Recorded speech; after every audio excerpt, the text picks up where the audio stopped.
सभी का मैं स्वागत करता हूं। आप सभी मेरे साथ देख रहे हैं अपना YouTube channel learn for education. तो बिना किसी देरी के शुरू करते हैं अपने आज के टॉपिक ग्लैंड्स अर्थात ग्रंथियों को। सबसे पहले हम जानेंगे कि ग्रंथियां क्या होती हैं।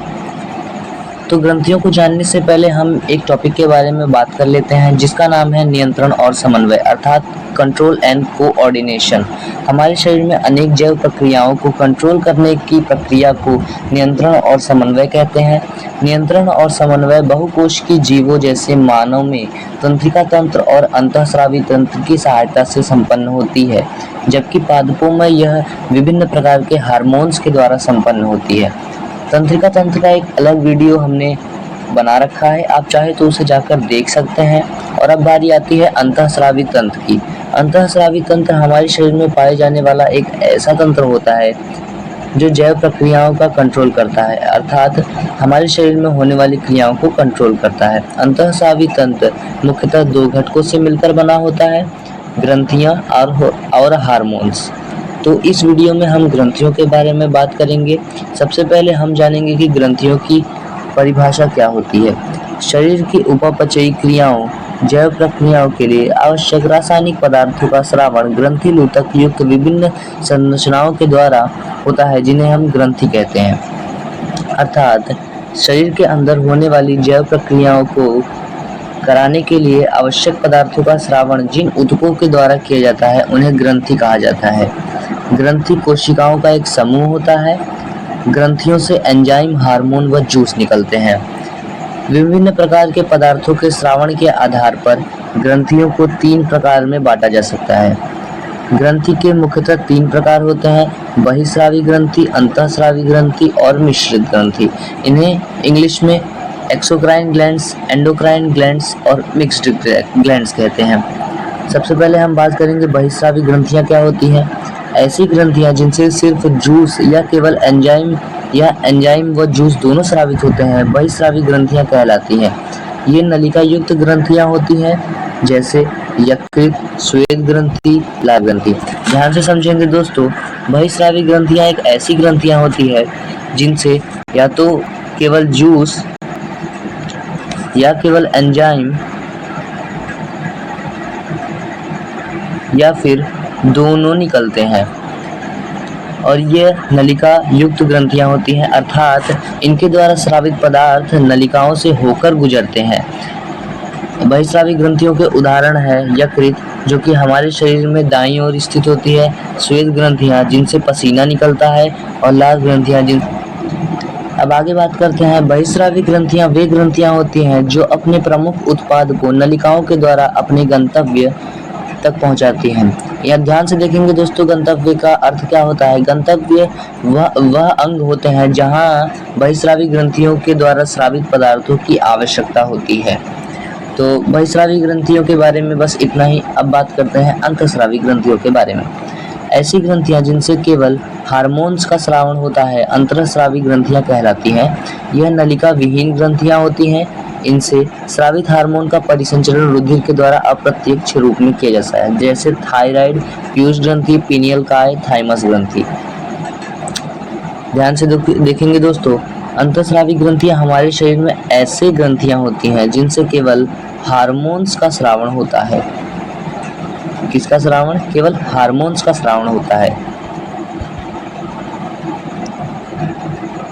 यह नलिका विहीन ग्रंथियां होती है, अर्थात इनसे निकलने वाले हार्मोन रुधिर में घुलकर उन अंगों तक अप्रत्यक्ष रूप में परिसंचित हो जाते हैं, अर्थात स्रावित हो जाते हैं जहां उनकी आवश्यकता होती है। अंतःस्रावी ग्रंथियों के उदाहरण में थायराइड ग्रंथि होती है, पीयूष ग्रंथि होती है, पीनियल काय होता है और एक थाइमस ग्रंथि होती है। अंतःस्रावी ग्रंथियों के खत्म होने के पश्चात हम बात करते हैं मिश्रित ग्रंथियां क्या होती हैं। मिश्रित ग्रंथियां वे ग्रंथियां होती हैं जो एंजाइम प्लस हार्मोन, रस या जूस प्लस हार्मोन या एंजाइम जूस प्लस हार्मोन का स्रावण एक साथ करती हैं। उन्हें मिश्रित ग्रंथियां कहते हैं, जैसे अग्नाशय। ध्यान से देखेंगे दोस्तों, मिश्रित ग्रंथियां क्या होती हैं। मिश्रित ग्रंथियां वे ग्रंथियां होती हैं जो हमारे शरीर में या तो एंजाइम प्लस हार्मोन का स्रावन करती है, या तो फिर जूस प्लस हार्मोन का स्रावन करती हैं, या फिर enzyme plus juice plus hormone तीनों का स्रावन एक साथ करती हैं। उन्हें मिश्रित ग्रंथियों के नाम से जाना जाता है। हमारे शरीर में एकमात्र मिश्रित ग्रंथि अग्नाशय ग्रंथि है।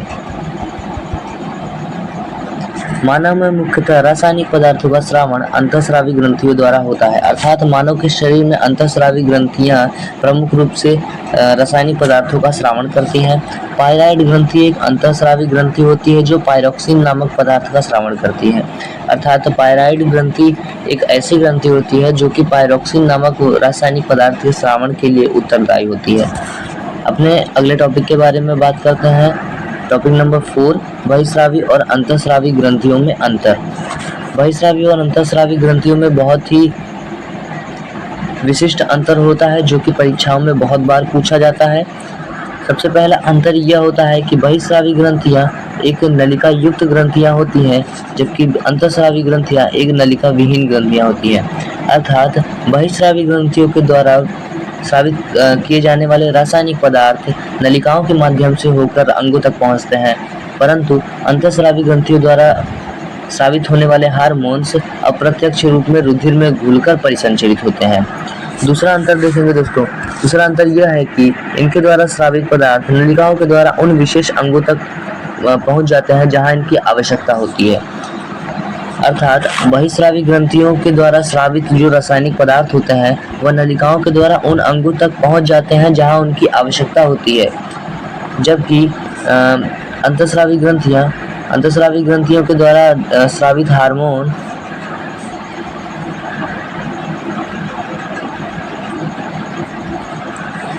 हार्मोन रुधिर के माध्यम से अप्रत्यक्ष रूप में संपूर्ण शरीर में परिसंचरित होता है। ध्यान से देखेंगे दोस्तों, यह एक बहुत ही विशिष्ट अंतर है कि बहिस्रावी ग्रंथियों द्वारा स्रावित पदार्थ केवल उन्हीं अंगों तक पहुंचते हैं जहां उनकी आवश्यकता होती है, जबकि अंतःस्रावी ग्रंथियों द्वारा संचारित हार्मोन्स पूरे शरीर में परिसंचरित होते हैं।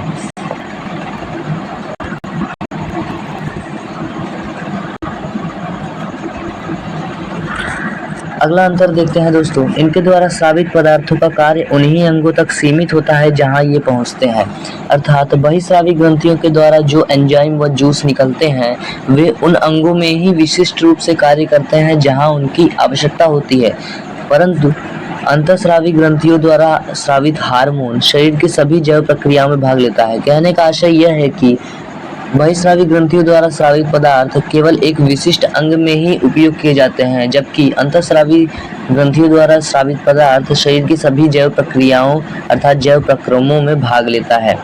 अगला अंतर है, इनके द्वारा स्रावित पदार्थ कुछ समय तक संचित रह सकते हैं, जबकि इनके द्वारा स्रावित हार्मोन शरीर में संचित नहीं रह सकते।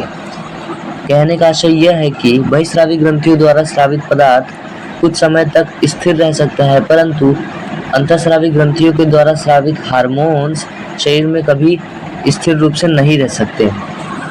इनके उदाहरणों को देखते हैं दोस्तों। बहिस्रावी ग्रंथियों के उदाहरण में यकृत, लार ग्रंथियां और जठर ग्रंथियां आती हैं, श्वेत ग्रंथियां आती हैं, जबकि अंतःस्रावी ग्रंथियों के उदाहरण में थायराइड ग्रंथि, पीनियल काय ग्रंथि, थाइमस ग्रंथि, अधिवृक्क ग्रंथि आदि ग्रंथियां